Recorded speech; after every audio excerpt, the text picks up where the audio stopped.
नमस्कार, खबर फास्ट पर सवाल आपका लेकर मैं हूं भविष्य त्यागी। आज हरियाणा विधानसभा के बजट सत्र का चौथा दिन था। चौथे दिन कांग्रेसी विधायक रघुवीर कादियान की ओर से धर्मांतरण विधेयक की प्रति फाड़ने पर सदन में हंगामा हुआ। हालांकि कादियान ने सदन में जबरन धर्मांतरण विधेयक फाड़ने को लेकर खेद प्रकट भी किया। इसके बाद कांग्रेस विधायक रघुवीर कादियान का निलंबन निरस्त कर दिया गया। हालांकि अब 8 मार्च यानी कि कल हरियाणा विधानसभा में बजट पेश होना है, जिस पर सबकी निगाहें टिकी हुई है। इसी बजट से हरियाणा वासियों को कितनी उम्मीदें हैं?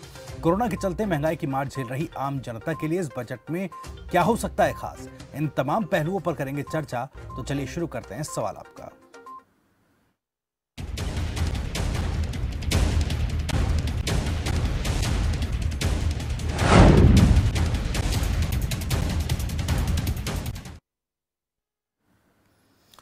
तो हरियाणा विधानसभा के बजट सत्र के चौथे दिन राज्यपाल के अभिभाषण पर चर्चा हुई। तमाम विधायकों ने अपनी अपनी बात रखी। कई सवाल सरकार पर उठाए, जिसका जवाब मुख्यमंत्री मनोहर लाल ने दिया।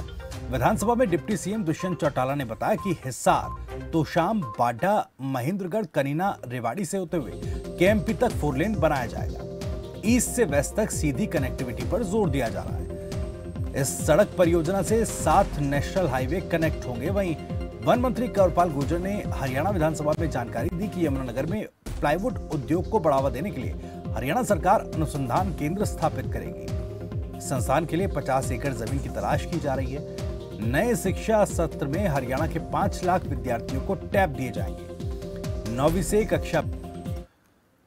तो चौथे दिन की कार्रवाई हमने आपको बताई। इसके अलावा कल यानी 8 मार्च को बजट पेश करेंगे मुख्यमंत्री मनोहर लाल, और इस बजट पर सबकी निगाहें टिकी हुई हैं। क्या कुछ सवाल हैं बजट को लेकर, यह भी आपको बता दें। उम्मीदों पर क्या खरा उतरेगा हरियाणा सरकार का ये बजट से आम आदमी को कितनी राहत मिलने वाली है? किन मुद्दों पर सरकार का फोकस रहेगा? कौन होगा निराश और किसकी पूरी होगी आस? तो सवाल आपका में आप भी इस मुद्दे पर अपनी बात कह सकते हैं, अपना सवाल पूछ सकते हैं। कांग्रेस और बीजेपी के प्रवक्ता भी हमारे साथ इस कार्यक्रम में जुड़ेंगे। अगर आप कोई बात कहना चाहते हैं, कोई सवाल पूछना चाहते हैं, तो नंबर्स लगातार आपकी टीवी स्क्रीन पर फ्लैश होंगे। आप हमें कॉल कर सकते हैं। और एक अनुरोध ये कि जब भी आप कॉल करें, अपने टीवी सेट की वॉल्यूम को कम रखें, ताकि बेहतर तरीके से आप अपना सवाल पूछ पाएं, अपनी बात कह पाएं। हमारे साथ डीपी कौशिक साहब, प्रवक्ता बीजेपी, इस वक्त जुड़ गए हैं, और जितेंद्र चंदेलिया, प्रवक्ता कांग्रेस, हमारे साथ हैं। आप दोनों मेहमानों का बहुत बहुत स्वागत है। कौशिक साहब, सबसे पहले मैं आपके पास आ रहा हूं। इस बार जो बजट पेश होने जा रहा है, लोगों को काफी उम्मीदें हैं। हालांकि सरकार का फोकस क्या कुछ रहने वाला है? देखिए, ऑब्वियसली हरियाणा प्रदेश की जनता को बजट पे उम्मीदें तो सबकी होती हैं, और सरकार भी अपने अपने हिसाब से लोगों के हित में अपने उसके लिए उतरने की कोशिश करती है। सरकारी कोशिश रहेगी लोगों की, जो उसके अनुसार सरकार की जो मूलभूत सुविधाएं हैं, जो लोगों को चाहती होती हैं, उनकी जरूरतें पूरी करने के लिए मुझे लगता है कि बजट बहुत अच्छा हरियाणा प्रदेश की सरकार पेश करेगी। और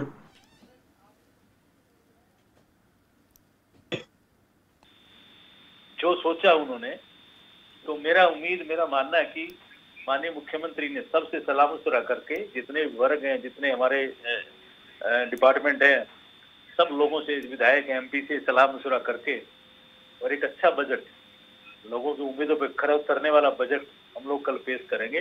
उम्मीद है कि आप सबको बहुत अच्छा पसंद आएगा, और लोगों की जो सुविधाएं हैं उनके अनुसार हरियाणा प्रदेश की सरकार का बजट होगा। जी ठीक है सर, आप कह रहे हैं कि जनता की उम्मीदों पर खरा उतरेगा ये बजट। चंदेलिया साहब, क्या लगता है? क्योंकि देखिए, विधानसभा में कई मुद्दे उठे हैं, चाहे आंगनबाड़ी कार्यकर्ताओं, आशा कार्यकर्ताओं की बात हो, इसके अलावा तमाम मुद्दे जो हैं विपक्ष ने भी उठाए हैं। बजट से क्या कुछ उम्मीद है? देखिए, बजट मैं समझता हूँ बड़ा निराशाजनक रहा इनका पिछली बार भी, और अब की बार भी कोई उम्मीद नहीं है प्रदेश की जनता को। आप देख सकते हैं कि आंगनवाड़ी आशा वर्कर आज भी धरना प्रदर्शन कर रही हैं, जो दुर्भाग्यपूर्ण है। और जो कांग्रेस के मुद्दे हैं वो मूलभूत सुविधाओं के साथ में, जैसे सड़क, बिजली, पानी, सुरक्षा, स्वास्थ्य, इनको लेकर हैं। और इनके साथ में हम चाहते हैं कि स्वास्थ्य पर सबसे अहम जो मुद्दा है स्वास्थ्य का है। आप देख सकते हैं कि आज यूक्रेन में 2000 से ज्यादा हरियाणा के हमारे छात्र छात्राएं वहां पर फंसे हुए हैं। जी। उनके जीवन की बात है। अगर आज स्वास्थ्य की यहाँ पर उन लोगों को अच्छी शिक्षा का यहाँ पर सरकार प्रबंध करती तो शायद उनको विदेश जाना नहीं पड़ता। लेकिन स्वास्थ्य का जो बजट इन्होंने पिछली बार भी इन्होंने बहुत कटौती की थी। 3600 करोड़ रुपए का इनका बजट था, जो बड़ा दुर्भाग्यपूर्ण है। और नगर निगम, नगर पालिकाओं की मैं बात करूं, बड़ा भयावह हालात है। आप देख सकते हैं गांव से लेकर नगर पालिका, नगर निगमों में ये आज जिस प्रकार डबल इंजन की दुष्यंत मनोहर की सरकार इस प्रकार कार्य कर रही है, लूट खसूट की नीति, फरीदाबाद और गुड़गांव में नगर निगम के जैसे घोटाले हुए हैं। बजट में कटौती की गई थी पिछली बार भी, इस बार भी जो ये बजट पेश करेंगे उससे निराशा ही हाथ लगेगी।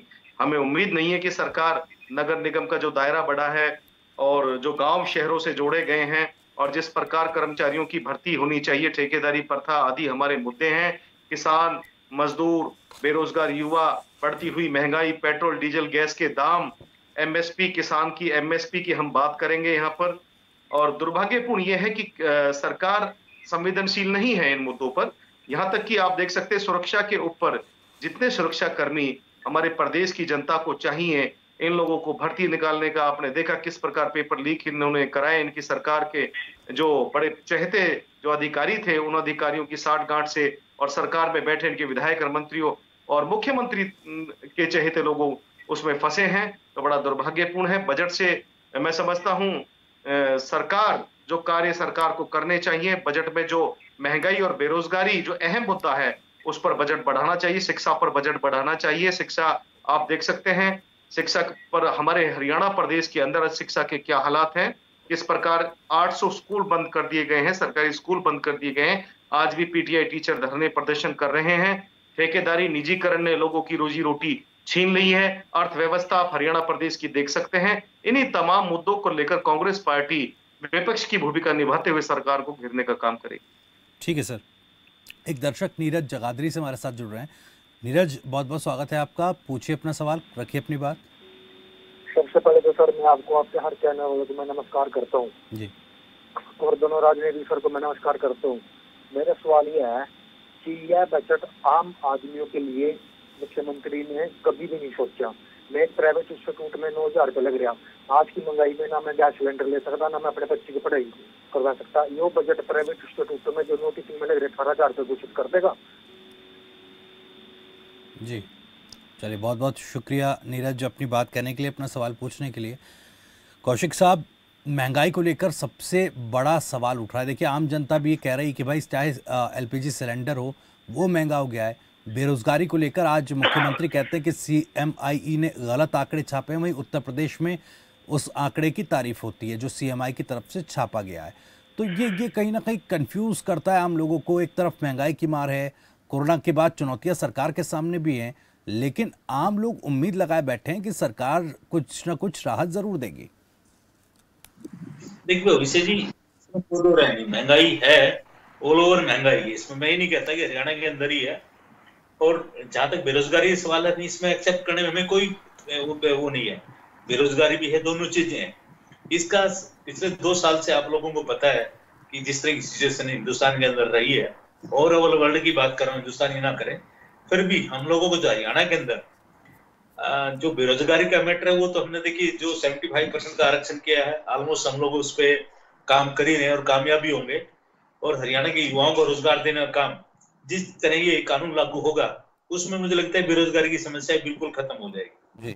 जहां तक महंगाई का सवाल है, इसमें कोई दो राय नहीं, महंगाई है अभी भी। इस सिचुएशन को तो मैं ये नहीं कह सकता कि बजट में कुछ महंगाई में हम लोग क्या कर पाएंगे क्या नहीं कर पाएंगे, सरकार का विषय है। पर जैसे हालात हैं वैसे हालातों में हरियाणा गवर्नमेंट जिस हिसाब से काम कर रही है वो बेहतरीन है। और लोगों को इसमें देखिए, ठीक है एक अलग विषय है महंगाई का, पर यह संतुष्टि भी करना पड़ेगा। जिस तरह की डेवलपमेंट की बात आ रही है हरियाणा के अंदर, कनेक्टिविटी की बात आप देखें, और जैसे अभी जितेंद्र जी कह रहे थे वो लोग मेडिकल कॉलेज के, ये मेडिकल कॉलेज की समस्या अगर आप लोगों ने की होती जितेंद्र जी, तो क्या ये समस्या होती है? आपके टाइम में 700 मेडिकल कॉलेज की सीटें होती, मेडिकल कॉलेज में सीटें होती थी 700, आज 1600 है। कम से कम ये तो देख लिया होता, कहने से पहले यूक्रेन में बच्चे मतलब मेडिकल की क्या आपके टाइम पे नहीं करते थे क्या? ये सब चीजें आप लोगों ने अगर सुविधा ढांचा ही सब किया होता तो शायद ये नौबत नहीं आती। बट मैं वादा करता हूँ भविष्य जी आने वाले टाइम में, जैसे माननीय प्रधानमंत्री जी ने भी कहा अभी कि हम जिन लोगों का डिप्लोमा वहां पूरा होगा उसका हम अप्रेंटिस शुरू कराएंगे, और एक अच्छी सुविधा। और ये तो स्टार्टअप इंडिया भी, और भारत के प्रधानमंत्री ने ये भी कहा है कि हम लोग बजाय बाहर जाने के बजाय हम अपनी चीजें करें, अपनी चीजें बनाएं, मैन्युफैक्चरिंग अपना करें, और ऐसा देश होगा। मैं कहता हूँ 2025 तक ये देखेंगे कांग्रेस वाले कि इस देश के अंदर हर इंसान, हर आदमी काम देने वाला बनेगा, और एक नया हिंदुस्तान जो भारत का हिंदुस्तान होगा वो आप लोगों के सामने होगा। मैं ऐसे उम्मीद करता हूँ। चंदेलिया साहब कुछ कहना चाह रहे हैं, लेकिन उससे पहले मैं अपने कॉलर्स को थोड़ा जोड़ लूँ। 2 दर्शक हमारे साथ जुड़ गए हैं। रणवीर रोहतक से हमारे साथ हैं, सतीश भी हमारे साथ रोहतक से जुड़े हुए हैं। पहले रणवीर आपके पास आ रहा हूँ, बहुत बहुत स्वागत है आपका, रखिए अपनी बात। हाँ त्यागी साहब नमस्कार। जी नमस्कार।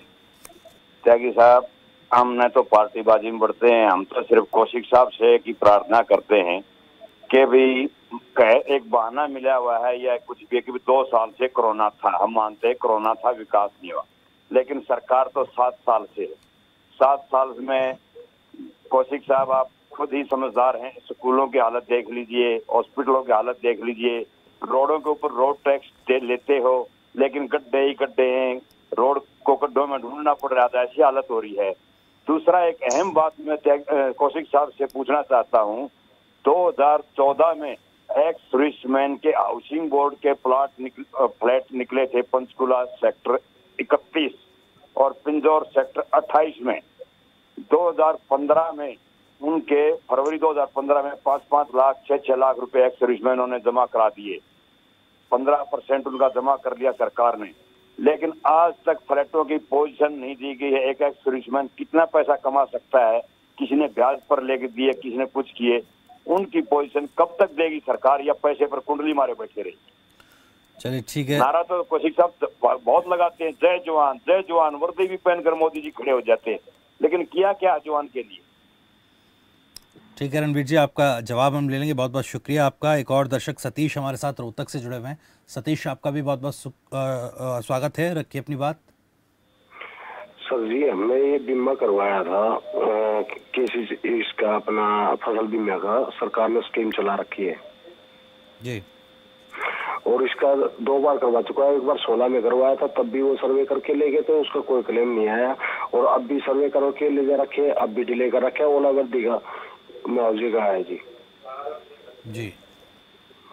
चलिए ठीक है, अपना सवाल पूछने के लिए बहुत बहुत शुक्रिया सतीश आपका, खबरफास्ट पर अपना सवाल पूछने के लिए। आप डीपी कौशिक साहब मैं जवाब के लिए आऊँगा, लेकिन उससे पहले चंदेलिया साहब कुछ रिएक्ट करना चाह रहे थे। चंदेलिया साहब। देखिए, मैं आपके सम्मानित चैनल पर मैं बताना चाहता हूँ, मेरी आवाज आ रही है आपको? जी बिल्कुल, चंदेलिया साहब पूरी कीजिए अपनी बात। मैं आपको बताना चाहता हूँ आपके सम्मानित चैनल पर, जिस प्रकार मोदी जी की सरकार ने देश के अंदर, हरियाणा के अंदर दुष्यंत मनोहर की सरकार ने जिस प्रकार किसान, मजदूर, बेरोजगार, शिक्षित युवा, कर्मचारी, कमेरा वर्ग, गरीब को मारने का जो काम किया है वो दुर्भाग्यपूर्ण है। हमारी नेता कुमारी शैलजा जी और हमारे सीएलपी लीडर हुड्डा साहब, विधानसभा के अंदर हुड्डा साहब ने, आपने देखा जो मुद्दे उठाए, और उससे पहले रघुवीर सिंह कादिया ने जो जमीनी हकीकत बयां की, और जिस प्रकार उनके साथ में इन्होंने जो व्यवहार किया, मैं समझता हूं दमनकारी नीति है। और आज मैं पूछना चाहता, मेरा एक सवाल है, साथी प्रवक्ता है भाजपा के, बड़े सम्मानित हैं, उनसे मैं बड़े शिष्ट और शालीन तरीके से मैं पूछना चाहता हूं कि आप बताइए कि 2.5 लाख करोड़ का कर्ज जो प्रदेश की जनता पर है, आप अर्थव्यवस्था को कैसे ऊपर लेके आएंगे? आपने कोई मदर यूनिट नहीं लगाई। असंगठित क्षेत्र में आपने जो असंगठित क्षेत्र में जो कर्मचारी आता है, प्राइवेट सेक्टर का कर्मचारी आता है, जो मजदूर आता है, मनरेगा से जहां हमने कांग्रेस सरकार ने रोजगार देने का उनको काम किया, और जो सरकारी नौकरियां कांग्रेस के समय में मिली, और दलितों के लिए और SC/ST के छात्रों के लिए शिक्षा में 134A के तहत हमने लोगों को आगे बढ़ाया, मनरेगा से मजदूर को काम हमने दिया।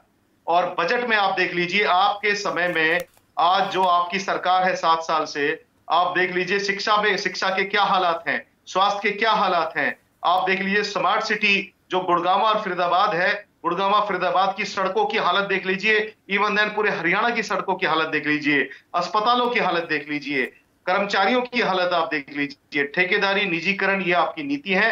जैसे कांग्रेस सरकार ने कर्मचारियों के लिए पुरानी पेंशन लागू की है, कांग्रेस सरकार ने। मैं चैलेंज करता हूं, मैं चुनौती देता हूं हरियाणा की डबल इंजन की सरकार को कि वो पेंशन, पुरानी पेंशन लागू करके दिखाएं, वो ठेकेदारी प्रथा खत्म करके दिखाएं, वो ठेकेदारी पे काम कर रहे सरकारी विभागों के अंदर कर्मचारियों को नियमित करके दिखाएं।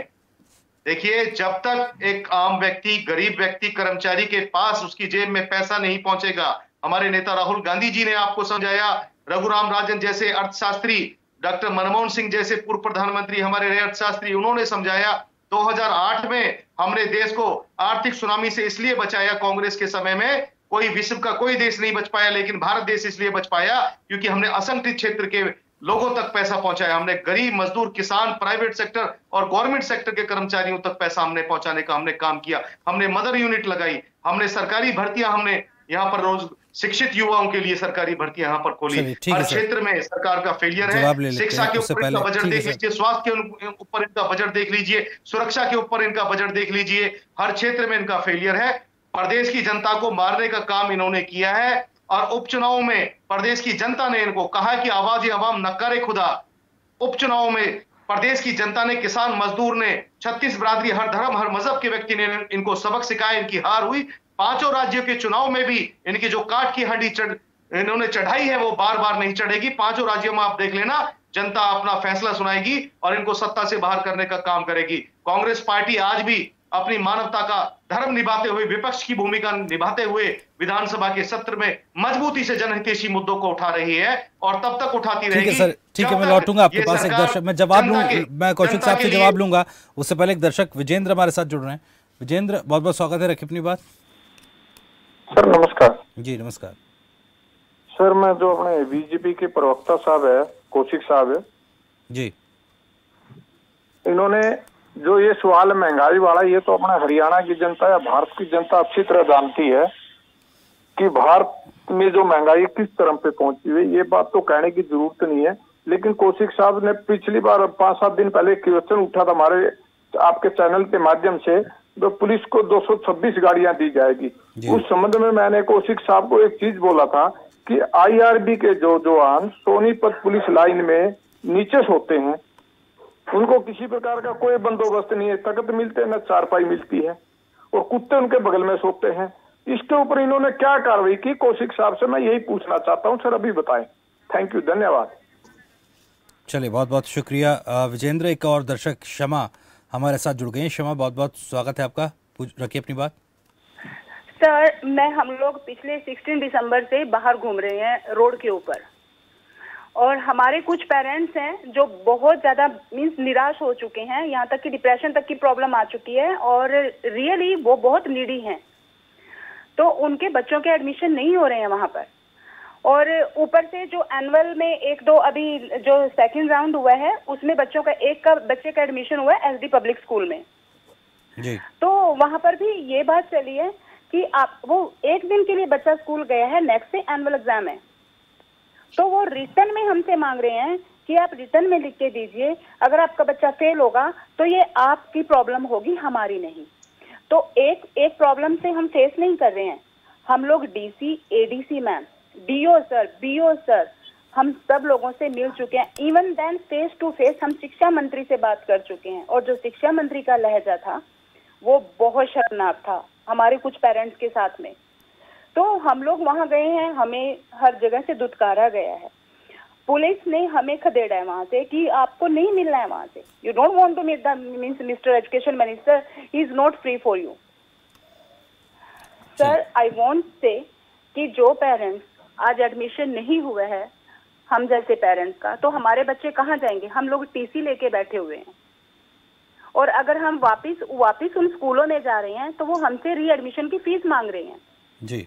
तो it's not possible for us कि हम लोग कहाँ से फीस, अब हम लोगों ने हम पेरेंट्स ने अपने कंट्रीब्यूट करके बच्चों के 2500 रुपए देके हमने 3 बच्चों के एडमिशन करवाए हैं कि ताकि वो एग्जाम दे सके पुराने स्कूल में। और फिर जो हमें वहाँ इंसल्ट का जो फेस करनी पड़ रही है, क्योंकि वो प्रिंसिपल जो भी हैं वो हमसे बात करते हैं कि हमने बोला था क्या तुम लोग यहाँ से TC ले लो, तो हम किससे बात करें? एजुकेशन मिनिस्टर से हम बात नहीं कर सकते क्योंकि हम face to face 4 to 5 time हम उनसे मिल चुके हैं और वो बात हंस के टाल देते हैं।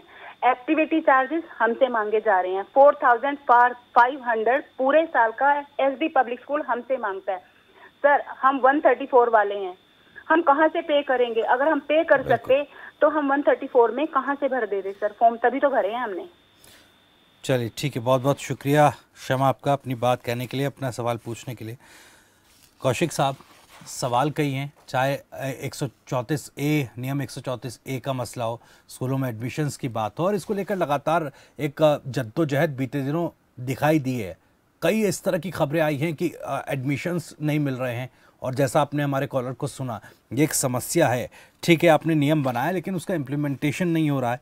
इन तमाम चीज़ों को लेकर क्या कोई बड़ा ऐलान या बड़ी चीज़ हो सकती है? और जैसा सोनीपत में पुलिस लाइन में IRD जवानों की बात जो थी, उसको लेकर भी सवाल उठ रहे हैं। तो इन चीज़ों को लेकर, क्योंकि देखिए चुनौती हम समझते हैं कोरोना के बाद चुनौती सरकार के सामने है, लेकिन किस तरह से बजट में इन तमाम चीज़ों के बीच सामंजस्य बैठाया जाएगा? एक भविष्य जी, मैं अभी सुन रहा था अपने सभी श्रोताओं को, एक तो 2014 का जो मैटर है एक्स-सर्विसमैन के फ्लैटों का, मैंने अभी नंबर लगाया था चेयरमैन साहब को, तो शायद अभी बात नहीं पिक कर पाए। मैं ये जरूर बात करके उनको आपको इन्फॉर्म करूंगा कि क्या मैटर है ये। दूसरी बात आती है 226 जो अपने गाड़ियों के IRB की जो जवानों की बात आ रही थी, वो भी इसलिए, ये भी हम लोग है ना इसका DGP से बात करके रिगार्डिंग जो भी कंसर्न अधिकारियों से बात करके क्या मैटर है। तीसरी बात आपको जो 134 की आई है, देखिए मेरे ख्याल से 67,000 के आसपास लोगों को हमारे यहाँ पे बच्चों ने आवेदन किया था, जिनमें से 45,000 छात्रों का चयन हुआ था, 45,500 के आसपास। 21,000 साढ़े 21,000 के आसपास एडमिशन हो चुका है, 11,000 रिजेक्ट हुए हैं, 12,000 के आसपास छात्र बचते हैं, उनका एडमिशन आपको अभी बताया जो प्रक्रिया जारी है, और हम जल्दी इनका एडमिशन देने की सरकार काम करेगी। अगर कोई भी कोताही इस तरह के जो स्कूल करते हैं या बरतते हैं तो उन पर कार्रवाई जरूर सरकार करेगी। ये भविष्य में मैं आपको बताना चाह रहा हूँ। जितने भी पेरेंट्स हैं बिल्कुल चिंता ना करें, जितने भी बच्चों का एडमिशन हुआ है, जिन्होंने टेस्ट क्वालिफाई किया है, सबका एडमिशन होगा, ये मेरा इनसे वादा है। तीसरी बात, जैसे हमारे मित्र कह रहे थे जितेंद्र जी, अच्छी बात है, मैं ये कहता हूँ, देखिए 7 साल है सरकार ने, बजट की बात करें तो बजट तो ऑब्वियसली 2 दिन का कल आ ही जाएगा। आप कह रहे थे कि आपने इतना कर्जा कर दिया, क्योंकि सरकार कर्जा लेती है डेवलपमेंट के लिए लेती है, और ये आपको पता है कि आप ये तो कह सकते हैं कि सड़क पे गड्ढे डेवलपमेंट कहां पर हुआ? हरियाणा के अंदर कहां पर डेवलपमेंट हुआ? भैर भ्रष्टाचार का माहौल है, शराब रजिस्ट्री घोटाले हैं, आपके सांसद, आपके मंत्री, आपके विधायक जनता को लूटने का काम कर रहे हैं। पुलिस प्रशासन जिस तरीके से उसकी कार्यशैली है, जिस तरीके से कार्य कर रहा है। ठीक है सर, सुन लीजिए, उसका काम होता है सरकार को क्रिटिसाइज करना, ये आप नहीं, ये कोई विपक्ष को ही करेगा। आपको डेवलपमेंट दिखाई नहीं देता। और जो कार्यालय की बात कर रहे हैं आप लोगों का, ठीक है, विपक्ष से अपना वो काम करेगी, और आपको तो वॉकआउट करना है, आपको भागना चाहिए। ये मैं लिख के देता हूँ कि ऐसा आज तक का बजट हुआ ही नहीं। बता दीजिए कांग्रेस ने वॉकआउट नहीं किया। रोजगार के लिए बताइए, आप रोजगार बजट आपने मुहैया कराया हो तो बताइए। 1,66,000 लोगों को नौकरी से निकाल, लोगों ने मुद्दों में आपने मुट्ठी पर आप ये सोचते हैं पेपर लीक घोटाले कैसे करना है, की छवि बन चुकी है। ठीक है, चंदेलिया साहब एक सेकंड, भैर भ्रष्टाचार का माहौल है, सरेआम घूम रहे हैं। चंदेलिया साहब एक सेकंड, अगर बजट पे बात की जाए, देखिए ये आरोप प्रत्यारोप तो चलते रहेंगे। चंदेलिया साहब एक सेकंड सर, एक सेकंड को मारने का काम कर रहे हैं। ठीक है सर, आरोप प्रत्यारोप चलते रहेंगे। मैं बजट के बारे में चर्चा करना चाह रहा हूँ आपसे। एक सवाल कि क्या चुनौतियां आपको दिखती हैं इस बार के बजट में सरकार के सामने? चंदेलिया साहब देखिए भविष्य जी, बड़ा संवेदनशील मामला है जो हालात प्रदेश के बने हुए हैं। कोरोना, हम मानते हैं कोरोना काल के अंदर लोगों को और सरकार को भी सरकार चलाने में दिक्कतें आई है, मैं इनकी बात को बड़ी कर देता हूं। लेकिन 2.5 लाख करोड़ का जो कर्ज प्रदेश की जनता पे इन्होंने कर दिया है, वो 2.5 लाख करोड़ कहीं दिखता है क्या? जमीन स्तर पर भाषण, अभिभाषण की ये सरकार है। बीजेपी का मतलब है बहुत झूठी पार्टी। और दुष्यंत चौटाला जी जो छाती पीट पीट कर और जो पानी पी पी कर इनको कोसते थे, सत्ता के लालच में इनके साथ साठगांठ करके, एलायंस करके, गठबंधन करके इनके साथ सरकार 2.5 लाख करोड़ का कर्ज। कौशिक साहब, उसके बाद महिला दिवस के दिन बजट पेश हो रहा है, तो तो ये एक तो चुनौती इतनी बड़ी है कि एक तो सरकार पर कर्ज इतना है, दूसरा महिलाओं के लिए क्या कुछ खास रह सकता है। 30 सेकंड है सर आपके पास, कौशिक साहब। रोजगार के लिए ये कौन सा कदम उठाएंगे? कितना बजट लेके आए रोजगार के लिए, सौंदर्यीकरण विकास के लिए कितना बजट लेके आए हैं? बहुत अच्छा बजट हरियाणा की नीति को करेगी। मैंने कहा लोगों की उम्मीदों की तरफ बढ़ते हुए, उनको उम्मीदों को पूरा करते हुए बजट हम लोग पेश करेंगे। कर्ज मैंने बताया, आज हुड्डा साहब ये बताया, जितेंद्र जी प्रवक्ता है कांग्रेस की, ये बता दें कितने रोड, टेक्निकल डाटा लेके बैठे मेरे सामने, कितने हाईवेज इस सरकार के अंदर 7 साल के दौरान, कितनी कनेक्टिविटी 7 साल के दौरान बनी है, वो मात्र इतना बता दीजिए। मैं मतलब मान जाऊंगा ये वाकई में कांग्रेस ने सही काम, डेवलपमेंट के लिए डेवलपमेंट है। आप देखिए जो यूक्रेन में मैंने आपको हमारे आपके पास एयरलाइंस भी नहीं है। चलिए ठीक है सर, मुझे रोकना होगा। ठीक है सर, मुझे रोकना होगा आप दोनों को ही, क्योंकि चर्चा के लिए वक्त खत्म हो गया है।